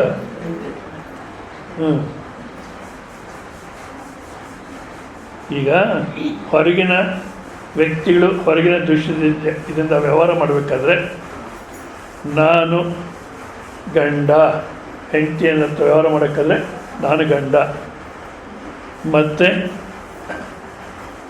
ಮಕ್ಕಳ ವ್ಯವಹಾರ ಮಾಡಬೇಕಾದ್ರೆ ನಾನು ತಂದೆ, ಆಫೀಸಲ್ಲಿ ಕೆಲಸ ಮಾಡೋಕ್ಕೆ ನಾನು ಆಫೀಸರು. ಅದೇ ರೀತಿ ಹೆಂಗಸರು ಕೂಡ ಯಜಮಾನ್ರ ಹತ್ರ ಮಾತಾಡಬೇಕಾದ್ರೆ ನಾನು ಯಜಮಾನಿ. ಹೆಂಡತಿ ಅಂದ್ಕೊಳ್ತಿರೋ, ಯಜಮಾನಿ ಅಂತಿರೋ, ಪತ್ನಿ ಅಂದ್ಕೊಂಡು ಏನು ಅಂದ್ಕೊಳ್ತಿರೋ, ಸಾಮಾನ್ಯ ಯಜಮಾನಿ ಅನ್ನೋ ಭಾವನೆ ಇರುತ್ತೆ. ನಾನು ಹೇಳ್ದಾಗ ಕೇಳಬೇಕು. ಇಲ್ಲಿ ನಾನು ಯಜಮಾನಿ. ಮಕ್ಕಳ ಹತ್ರ ಮಾತಾಡ್ಬೇಕಾದ್ರೆ ನಾನು ತಾಯಿ. ಹೌದಾ. ಅತ್ತೆ ಹತ್ರ ವ್ಯವಹಾರ ಮಾಡಬೇಕಾದ್ರೆ ನಾನು ಸೊಸೆ. ಹೌದಾ. ವ್ಯವಹಾರ ಮಾಡಬೇಕಾದ್ರೆ ಯಾಕೆ ಹೇಳ್ತೀನಿ, ನಿಮ್ಗೆ ಕೋಪ ಬರ್ದಿರ ಇಲ್ಲಿ ಅಂದರೆ ನಿಜವಾಗ್ಲೂ ಹೇಳ್ಬೇಕಂದ್ರೆ ಅತ್ತೆ ಹತ್ರ ಜಗಳ ಆಡಬೇಕಾದ್ರೆ ನಾನು ಸೊಸೆ. ಈ ರೀತಿ ಬದಲಾವಣೆ ಆಗ್ತಾಯಿದೆ. ಈ ಬದಲಾವಣೆ ಆಗೋದು ನಿಮಗೆ ಗೊತ್ತಾಗುತ್ತಾ ಇಲ್ಲೋ? ಗೊತ್ತಾಗುತ್ತೆ. ಹೊರಗಿನ ಪ್ರಪಂಚ ಬಿಟ್ಬಿಡೋಣ. ನಾನು ಶರೀರಕ್ಕೆ ಬಂದರೆ ಇವಾಗ ಹೊರಗಿನ ಪ್ರಪಂಚದ ಪ್ರಕಾರ ತಂದೆ, ಗಂಡ, ಆಫೀಸರ್, ಇದರಲ್ಲಿ ನೀವು ಯಾರು? ತಾಯಿ, ಹೆಂಡತಿ, ಸೊಸೆ ಅಂದಾಗ ನೀವು ನಿಜವಾಗ್ಲೂ ಯಾವುದು? ಆ ಸಮಯಕ್ಕೆ ಆ ರೀತಿ ನಟನೆ ಮಾಡ್ತಿದ್ದೀನಿ ಅಷ್ಟೇ, ನಾನು ಇದು ಯಾವುದೂ ಅಲ್ಲ. ಒಂದು ಹೊರಗಿನ ಪ್ರಪಂಚದ ಸಂಬಂಧ ಯಾವುದಿಲ್ಲ. ನೀವು ಶರೀರ ಸಂಬಂಧಕ್ಕೆ ಬಂದರೆ ಕಣ್ಣನ್ನು ಉಪಯೋಗಿಸಿದಾಗ ನೋಡೋನು, ಹೆಂಗಸಾದ್ರೆ ನೋಡೋಳು, ಕಿವಿಯನ್ನು ಉಪಯೋಗಿಸಿದಾಗ ಕೇಳೋನು, ಮೂಗನ್ನು ಉಪಯೋಗಿಸಿದಾಗ ವಾಸನೆ ನೋಡೋನು, ಈ ನಾಲ್ಗೆ ಉಪಯೋಗಿಸಿದಾಗ ರುಚಿ ನೋಡೋನು, ಚರ್ಮದಿಂದ ಎಲ್ಲ ಮುಟ್ಟಿದ್ರೆ ಸ್ಪರ್ಶ ಅದ. ಇವಾಗ ನೀನು ಯಾರು? ನೋಡೋನು, ತಿನ್ನೋನು, ಕೇಳೋನು, ಯಾರು ನೀನು? ಆಯಾ ಇಂದ್ರಿಯಗಳನ್ನು ಉಪಯೋಗಿಸಿದಾಗ ಆ ರೀತಿ ಅಂದ್ಕೊಳ್ತೀನಿ ಹೊರತು ನಾನು ಇದು ಯಾವುದೂ ಅಲ್ಲ. ಹೌದಾ? ಅಂದರೆ ಈ ನಾನು ಇಂಥವನು ಅನ್ನತಕ್ಕಂಥದ್ದು ನಮಗೆ ಮತ್ತೊಂದು ಸಂಬಂಧದಿಂದ ಅಂದ್ಕೊಳ್ತಾ ಇದ್ದೀವಿ ಹೊರತು ಯಾವುದು ಸಂಬಂಧವೂ ಇಲ್ಲದೆ ಇದ್ದಾಗ, ಹೊರಗಿನ ಪ್ರಪಂಚ ಸಂಬಂಧ ಇಲ್ಲ, ನಿನ್ನ ಶರೀರ ಸಂಬಂಧ ಇಲ್ಲ, ಮನಸ್ಸು ಬುದ್ಧಿಯ ಸಂಬಂಧ ಇಲ್ಲ, ಅವಾಗ ನೀನು ಹಿಂದೂನೋ ಮುಸ್ಲಿಮೋ ಕ್ರಿಶ್ಚಿಯನ್ನೋ ಯಾರು ನೀನು? ಯಾವುದೂ ಅಲ್ಲ. ಹೌದಾ? ಇದು ನಮಗೆ ಯಾವಾಗಪ್ಪ ಅನುಭವ ಬರುತ್ತೆ ಅಂದರೆ, ನಿದ್ದೆ ಅಂದಾಗ ಇಂದ್ರಿಯಗಳಿಲ್ಲ, ಶಬ್ದ ಸ್ಪರ್ಶ ರೂಪ ರಸ ಗಂಧ ಪ್ರಪಂಚ ಇಲ್ಲ. ಹೌದಾ? ಯಾವುದೂ ಇಲ್ಲ. ಇಲ್ಲದೇ ಇದ್ರೂ ನೀನು ಇದೆಯೋ ಇಲ್ಲ, ಏನೂ ಇಲ್ಲ ಅನ್ನತಕ್ಕಂಥದ್ದು ನಾವು ಎದ್ಮೇಲೆ ಹೇಳ್ತೀವಿ. ನಿದ್ದೆಯಲ್ಲಿ ಏನೂ ಕಾಣಲಿಲ್ಲ, ಏನೂ ಇರಲಿಲ್ಲ ಅಂತ. ಅದು ಜಾಗೃತ ಅವಸ್ಥೆ ಬುದ್ಧಿ ಹೇಳುತ್ತಾ ಆ ಥರ. ಅದು ಜಾಗೃತ ಅವಸ್ಥೆ ಬುದ್ಧಿಗೆ ಆ ಅನುಭವ ಆಗಿದೆಯೇ? ಈಗ ನಿದ್ದೆ ಮಾಡಬೇಡಿ. ಜಾಗೃತ ಅವಸ್ಥೆ ಬುದ್ಧಿ ನಿದ್ದೆನಲ್ಲಿ ಇದ್ಕೊಂಡು ಇಲ್ಲೇನು ಇಲ್ಲ ಅನ್ನೋದು ಖಂಡಿತ. ಅದು ಜಾಗೃತ ಅವಸ್ಥೆ ಬುದ್ಧಿ ಇದ್ದರೆ ನಿದ್ದೆ ಆಗುತ್ತೋ? ಆದ ಕಾರಣ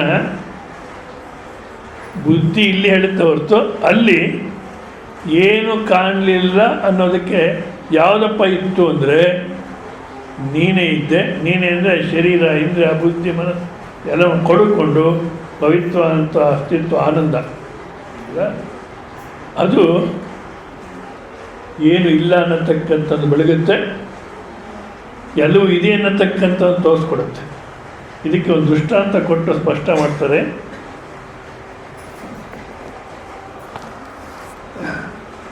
ನೃತ್ಯ ಶಾಲಸ್ಥ ದೀಪವತ್. ಒಂದು ನಾಟಕ ನಡೀತಾ ಇದೆ ಅಂತ ಇಟ್ಕೊಳ್ಳಿ, ಗೊತ್ತಾಗುತ್ತಲ್ಲ ನಾಟಕ. ಈಗಿನ ಕಾಲಕ್ಕೆ ನಾಟಕಗಳಿಲ್ಲ. ಯಾಕೆ? ಈ ಟಿ ವಿ ಸೀರಿಯಲ್ಸ್ ಸಾಕಾಗಿದೆ, ನಾಟಕ ಯಾಕೆ?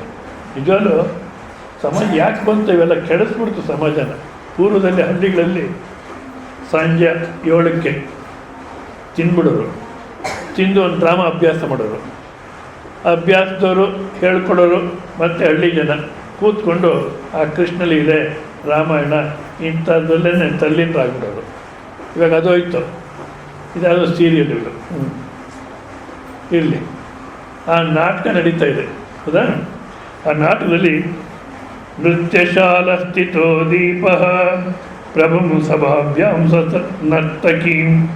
ನೃತ್ಯಶಾಲ ಸ್ಥಿತೋ ದೀಪ ಪ್ರಭುಂ ಸಭಾಭ್ಯಾಂಶ್ಚ ನರ್ತಕೀಂ ದೀಪಯೇನ ವಿಶೇಷೇಣ ತದಭಾವೇಪಿ ದೀಪ್ಯತೆ. ಆ ನಾಟಕದ ಸ್ಟೇಜಲ್ಲಿ ಇರತಕ್ಕಂಥ ದೀಪ, ಆ ನಾಟಕ ನಡೀತಾ ಇದೆ. ರಾಜ ಕೂತಿಯಾನೆ, ಸಭಿಕರೆಲ್ಲ ಕೂತಿಯಾರೆ, ಒಬ್ಬಾಕಿ ನೃತ್ಯ ಮಾಡ್ತಾಳೆ. ಆ ರಾಜನ್ನು ಪ್ರಕಾಶ ಮಾಡುತ್ತೆ, ಆ ಜನಗಳನ್ನು ಪ್ರಕಾಶ ಮಾಡುತ್ತೆ. ಹೌದಾ? ಅದೇ ದೀಪದ ಬೆಳಕಲ್ಲಿ ರಾಜನ ನೋಡ್ತಾ ಇದ್ದೀವಿ ನಾವು, ಬೇರೆ ಸಭಿಕರು ಕೂತಿರೋದು ನೋಡ್ತಿದ್ದೀವಿ, ಮತ್ತು ಆಕೆ ನೃತ್ಯ ಮಾಡೋದು ನೋಡ್ತಿದ್ದೀವಿ. ಹೌದಾ? ಅದೇನದು ದೀಪ. ಇವನ್ ರಾಜ, ಇವನು ಬೆಳಗಬೇಕು, ಇವನು ಬೆಳಗಿದ್ರೆ ನನಗೆ ಒಳ್ಳೆ ದುಡ್ಡು ಸಿಗುತ್ತೆ, ಇವ್ರು ಯಾರು ಕೆಲಸಕ್ಕೆ ಬರೋದು, ರಾಜನ ಕೆಲಸ ಮಾಡೋರು ಇವರೇನು ಪ್ರಯೋಜನ ಇಲ್ಲ, ಈ ಥರ ಏನಾರು ಮಾಡುತ್ತೆ. ಅದು ಎಲ್ಲರೂ ಪ್ರಕಾಶ ಮಾಡುತ್ತೆ. ಸರಿ, ಮುಗೀತು ಎಲ್ಲ. ಆ ಸೀನ್ ಮುಗೀತು, ಎಲ್ಲ ಹೊರಟೋದ್ರು. ಖಾಲಿ ಸ್ಟೇಜ್ ಇದೆ.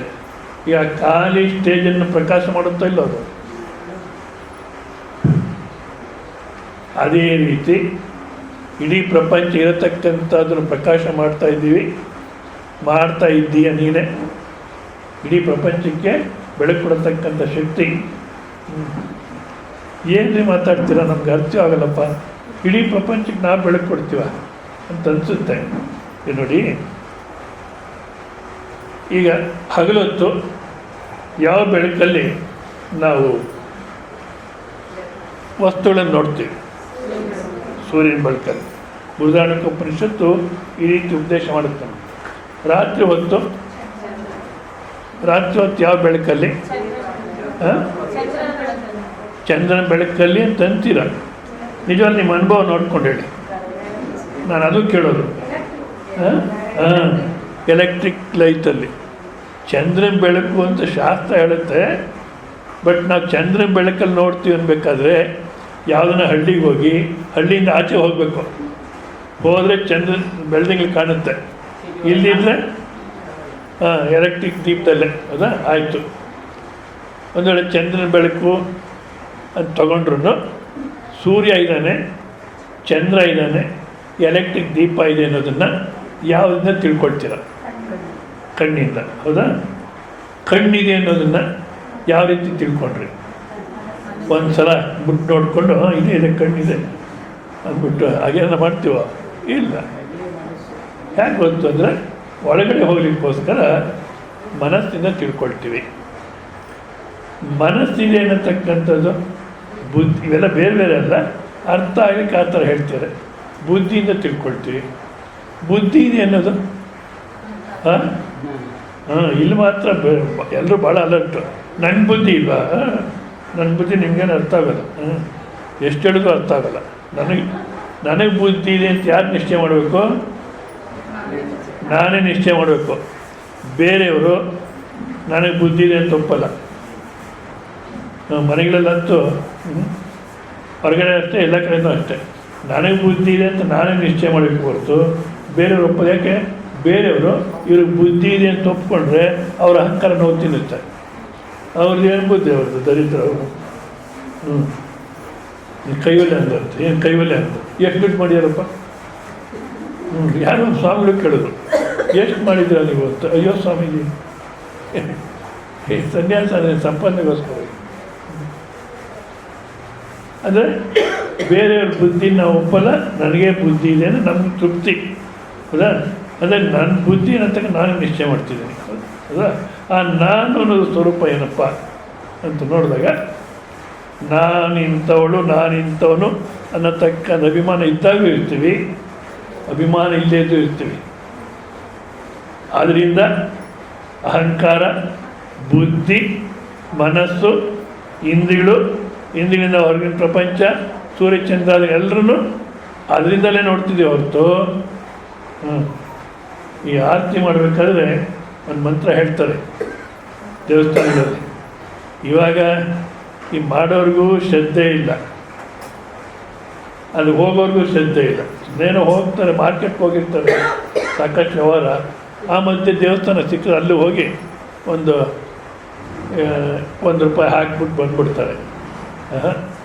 ಅದಕ್ಕೆ ನಮ್ಮಲ್ಲಿ ಒಂದು ಸಂಪ್ರದಾಯ ಇದೆ, ದೇವಸ್ಥಾನಕ್ಕೆ ಹೋದರೆ ಕೂತ್ಕೊಂಡು ಬನ್ನಿ ಅಂತ. ಕೂತ್ಕೊಂಡು ಬನ್ನಿ ಅಂದರೆ ಏನು ಮಾಡ್ತೀವಿ? ಈಗ ಅಂದ್ಬಿಟ್ಟು ಎದ್ದು ಓಡ್ತೀವಿ. ಅಲ್ಲ, ಕೂತ್ಕೊಳ್ಳಿ ಸ್ವಲ್ಪ ಹೊತ್ತು. ಅಯ್ಯೋ ಸ್ವಾಮೀಜಿ, ಅದೇನೋ ಕೊಂಡ್ಕೋಬೇಕಂತಿದ್ದೀವಿ, ನೀವು ಮತ್ತೆ ಟೈಮ್ ಸರಿ ಹೊರಟ್ಬಿಟ್ರೆ ಆಗೋಲ್ಲ, ಅದಕ್ಕೋಸ್ಕರ ಈಗ ಅಂದ್ಬಿಟ್ಟು ಹೊರಟೋಗ್ತೀವಿ ಅಂತಾರೆ.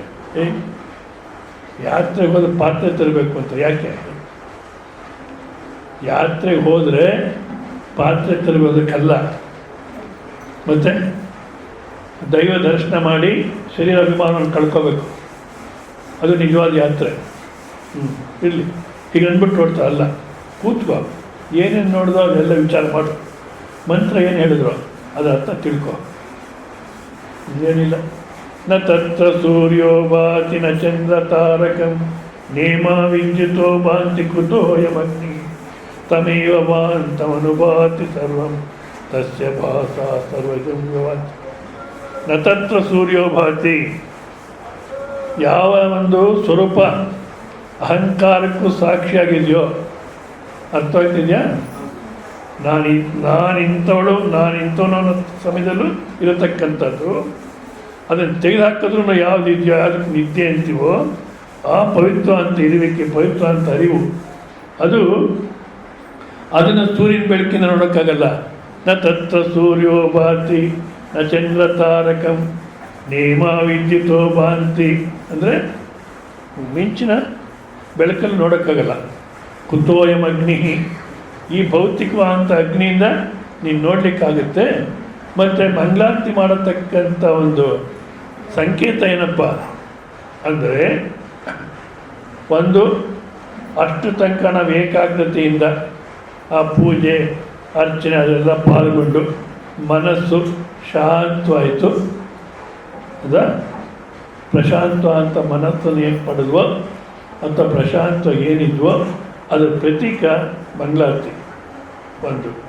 ಎರಡನೇದು, ಗುರು ಉಪದೇಶವನ್ನು ಕೇಳಿ ಶರೀರ ಅಭಿಮಾನವನ್ನು ಬಿಟ್ಟು ಇದು ನಾನಲ್ಲ, ಎಲ್ಲವನ್ನು ತೆಗೆದಾಕಿ ಇರತಕ್ಕಂಥ ಸ್ವರೂಪ ಅನ್ನೋದು ನಮಗೇನು ಅನ್ನಿಸ್ತೋ, ಏನು ಅನುಭವ ಆಯಿತೋ ಅದು ಪ್ರತೀಕ ಮಂಗಳಾರತಿ. ಅದಕ್ಕೆ ಹೇಳ್ತೇನೆ ಕುತೋಯಂ ಅಗ್ನಿ, ಈ ಭೌತಿಕವಾದಂಥ ಅಗ್ನಿನ ನೀನು ನೋಡ್ಲಿಕ್ಕೆ ಸಾಧ್ಯವೇ ಇಲ್ಲ. ತಮೇವ ಭಾಂತ ಅನುಭಾತಿ ಸರ್ವಂ, ನೀನು ಪ್ರಕಾಶಮಯವಾಗಿದ್ದೀಯಾ ಅಂದರೆ ಈ ಬಲ್ಬ್ ಥರ ಇದ್ದಾನೆ ಪರಮಾತ್ಮ ಅಂತಲ್ಲ. ತನ್ನ ಇರುವಿಕೆ ಅಂತ ನಿಶ್ಚಯ ಮಾಡಿಕೊಂಡು ಮತ್ತೊಂದು ಇರುವಿಕೆಯನ್ನು ನಿಶ್ಚಯ ಮಾಡತಕ್ಕಂಥದ್ದು ಯಾವುದೋ ಅದು ಪ್ರಕಾಶ. ಸೊ ಆ ರೀತಿ ಜಗತ್ತಿನ ಇರುವಿಕೆಯನ್ನು ನಿಶ್ಚಯ ಮಾಡ್ತೀಯ, ಜಗತ್ತಿಲ್ಲ ಅನ್ನೋದು ನಿಶ್ಚಯ ಮಾಡ್ತೀಯ, ನಿದ್ದೆಯಿಂದ ನೀನು ಇದ್ದೀನಿ ಅಂತಕ್ಕಂಥ ನಿಶ್ಚಯ ಮಾಡ್ಕೊಳ್ತೀಯ. ಹೌದಾ?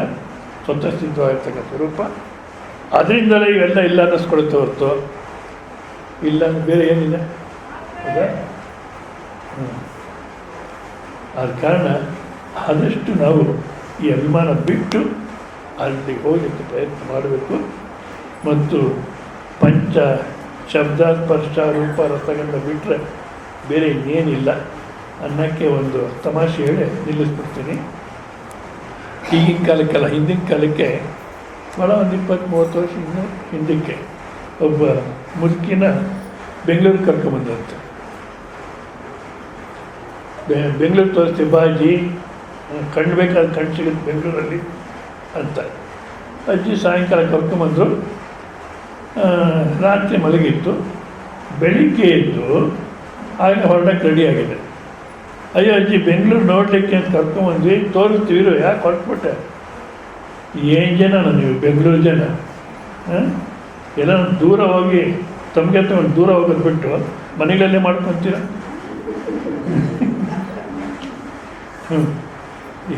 ಶಬ್ದ ಸ್ಪರ್ಶ ರೂಪ ರಸಗಂಧ ಬಿಟ್ಟರೆ ಇದರಲ್ಲಿ ವ್ಯತ್ಯಾಸ ಅಷ್ಟೇ ಹೊರತು ಈ 5 ಬಿಟ್ಟು ಇನ್ನೇನೋ ಇದೆಯಾ? ಏನು ಬೇಡಪ್ಪ ಬೆಂಗಳೂರು ನೋಡೋದು ಬೇಡ, ಏನು ಬೇಡ ಹೊಟ್ಟೆನ ಅಂತ ಹೊಟ್ಟೆ ಹೋಗ್ಬಿಡ್ತಂತ ಅಜ್ಜಿ.